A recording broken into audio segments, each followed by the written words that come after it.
현재의 위기 상황이 누구 때문이냐는 이 책임 공박이 갈수록 거세질 수밖에 없는데 여야 발언을 들어보면 이런 조짐이 이미 나타나고 있습니다.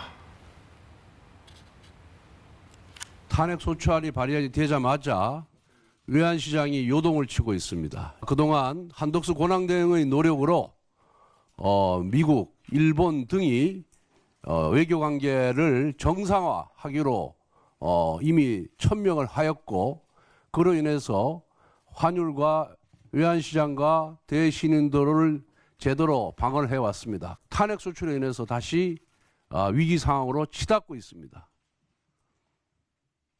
경제 전문가들의 의견에 의하면은 1달러당 1,500원을 넘을 경우에는 제2의 외환 위기가 온다고 합니다. 12.3 내란 사태 때문에 소비 심리가 코로나 팬데믹에 비견될 정도로 최악입니다.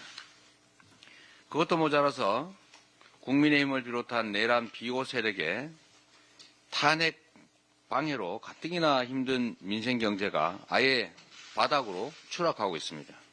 환율은 국무총리가 쓸데없는 입장 표명을 하는 그 순간부터 갑자기 치솟기 시작했습니다. 연일 고물가가 갱신되고 국민들 지갑은 얇아지다 못해서 구멍이 날 지경입니다. 네, 국민들 삶은 이미 팍팍해질 대로 팍팍해진 상황이죠.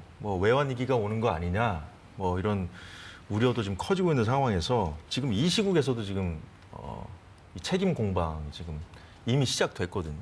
이 부분 앞서 말씀을 좀 주셨습니다만 앞으로 이 문제를 두고 계속해서 공방이 이어질 수밖에 없는 상황이 지금 자명해 보여서 지금 더 짚어봐야 될 것 같습니다. 송국권 평론가. 우선 지금 환율 변동이 과연 그 대통령 권한 대행이 헌법재판관 3명을 임명하지 않아서 환율의 변동이 됐다.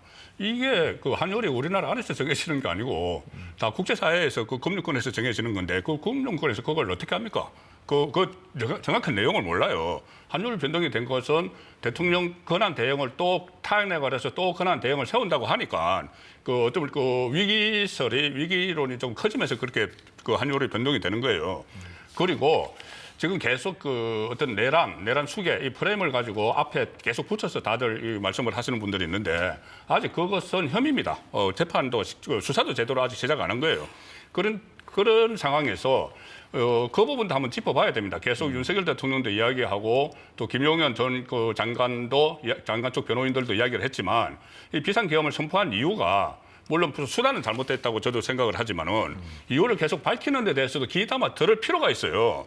이게 그 이전 반 동안 국정 운영을 하기 어려울 정도로 탄핵을 남발하고 최근에는 예산까지 폭거를 하고 이런 부분들 그리고 이 입법 독점하고 이런 부분들이 사실상 국가 비상사태에 준했기 때문에 이 탄핵을 비상계엄을 한 거라는 여기도 귀를 한번 기울여줘야 됩니다.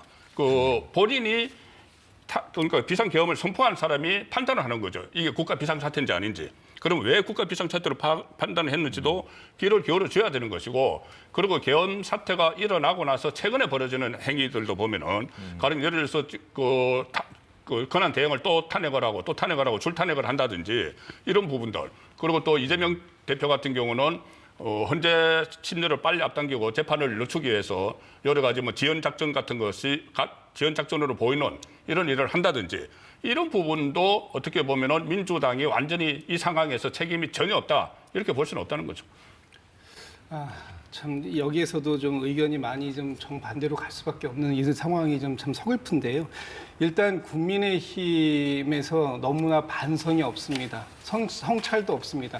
12.3 비상계엄이 누구 때문에 일어났다? 이게 뭐 야당 탓이다 이렇게 말씀하시는데 비상계엄의 요건이 안 되는 걸 가지고 비상계엄을 군인들, 경찰들 동원해가지고 국회를 장악하려고 했던 이런 모습들이 국헌문란이다라는 부분들을 지금 가지고 오늘도 김영현 전 국방부 장관이 지금 기소가 된 겁니다. 이런 부분들에 대해서 반성하고 성찰하는 것이 일단 첫 번째 급선무라고 보여지고 지금 환율 급등하고 있습니다. 그리고 우리나라의 자본시장이 급격하게 얼어붙고 있는 것 이런 게 무엇 때문입니까? 지금 정치, 경제에 대한 불확실성이 계속해서 커지고 있기 때문에 그런 거 아닙니까? 민주주의의 회복력을 우리가 12월 7일, 12월 14일 날 두 번의 이 탄핵 투표를 통해서 시도했을 때 그것이 인용이 되는 것을 보고 이 전 세계의 국가에서 대한민국이 그래도 여전히 아직까지 시스템으로 이 민주주의를 회복시킬 수 있는 그런 국가구나라는 믿음이 있었기 때문에 다시 우리에게 기회가 있을 뻔했던 것입니다. 그런데 지금 어떻게 됐습니까? 그런 기회들이 지금 다 12.3 비상계엄이 지나고 난 지 3주가 지나도록 아무런 회복력을 보여주지 못하고 있고 변화된 것도 없고 앞으로 지금 헌정 질서에 대한 부분은 더 어려워지겠다라는 것 때문에 이 환율이 급등하고 있다라는 말씀드리면서 이번에 크리스마스 랠리 미국에서 환호했습니다. 그 크리스마스 랠리에 대해서 우리나라만 지금 혜택을 못 봤다 이런 비판들 쏟아지고 있습니다. 3주 후에 트럼프 대통령이 취임해서 트럼프 행정부 2기가 되고 있습니다. 그런데 한미동맹을 그렇게 제일 중요한 가치로 생각하시는 분들이 미국에게 군대를 움직이는 부분 이런 방구 말없이 얘기하는 바람에 지금 미국에서 우리에 대한 동맹 가치가 훼손되고 있다. 이렇게 지금 그 말씀들이 나오고 있는 거 이거 누가 책임질 겁니까? 또 한 가지 마지막으로 말씀드립니다.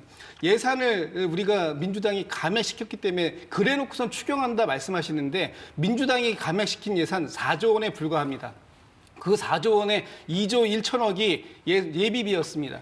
이런 부분들 말고 진짜 민생에 대한 추경이 필요하다 그런 얘기를 하시는 말씀 드려왔던 것이고요. 그런 부분들에 대해서는 얼마든지 민주당이 이 돈을 갖다가 쓸 수 있도록 협조하겠다 이런 말씀을 드리고 있는데 정부가 그동안 뭐 했습니까? 정부가 아무런 대책을 세우지 않고 있었던 것이 현재 이 상황을 더 악화시키게 만들었다 하는 부분에 대해서 반성하고 성찰하는 것이 먼저다 이런 말씀 드립니다.